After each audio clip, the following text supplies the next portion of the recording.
Hello နောက်ထပ်ဒီရဲ့ scalp panda ကနေပြီးတော့မှဒီ U-Found Me လေးနောက်ထပ်တစ်ပူထပ်ဝယ်လာတယ်ပထမကတော့ဒီမှာတစ်ပူဝယ်ပြီးတာဒီရောင်ပေါက်လို့ပေါ့နော်စိတ်တော့တိတ်မကြည်နဲ့တည်းဘူးနောက်ထပ်တစ်ခုထပ်ဖောင်းမယ်ဒီတစ်ခေါက်လည်းဘာရောင်နေပေါက်မလဲတော့မသိဘူးပေါ့နော်ဒီရဲ့မြေပဲမရဲ့ဒီအညိုရောင်လုံးဝမကြိုက်ပါဘူးဒီလိုခုဒီရဲ့ဒီဟာလေးလည်းရချင်တယ်ပေါ့နော်ဒီကောင်လေးခရမ်းလေးလည်းလိုက်ရချင်တယ်အမဲနဲ့အနီနဲ့ secret နဲ့ကတော့အရချင်ဆုံးပဲမပေါက်နေတော့မသိဘူးပေါ့နော်ဒါပေမဲ့လည်းဖောက်ကြည့်ရမှာပဲမဲ့စိတ်ထဲမှာထင်နေရလေအရန်ရောင်ပေါက်မယ်လို့ပဲစိတ်ထဲကလေလုံးဝထင်နေပေါ့နော်ဖောက်ကြည့်လိုက်မယ်ဘာပေါက်မလဲတော့မသိဘူးတိကွာရချင်တာရပါတော့ကိုကံပဲကျမ live box ဖောက်လို့ရှိရင်အဲ့လိုပဲတလွဲတွေရတယ်တဲ့ပေါ့နော်ဖောက်လိုက်မယ်နော်ကမချီသေးဘူးပေါ့နော်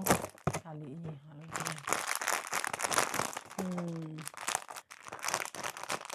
ခရမ်းရောင်ဝင်ထင်တာပဲ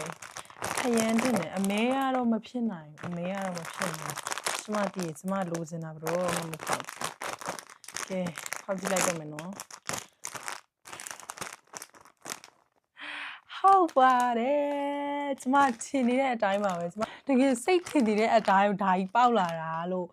တကယ်အစဓာကြီးဒီဘူးယူကြရလေဓာကြီးပေါက်မလားမသိဘူးလို့စိတ်ထဲမှာလုံးဝထင်နေတာဒါပေမဲ့ချစ်စရာလေးဒါလေးလို့စနေလို့ပြောတာလုံးကြိုက်တယ်တော်တော်လေးကြိုက်တယ်တော့ဒီကောင်လေးလုံးဝချစ်ဖို့ကောင်းတယ်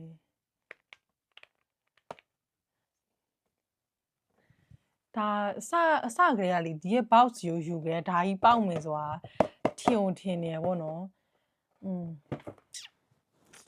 ဒါလေးကြိုက်တယ်ဒါလေးလေးလို့ချင်နေတဲ့ထဲပါတယ်ပေါ့နော်ဒီတစ်ခေါက်ဖောက်လိုက်တာတော့ဒီကောင်လေးရတယ်ပေါ့နော်ဒီရဲ့ခရမ်းရောင်လေးအရင်တစ်ခေါက်ကကျတော့ဒီရဲ့ဒါလေးကန်ကောင်းတာတော့မြေပဲမကြီးမပေါက်တာပေါ့နော်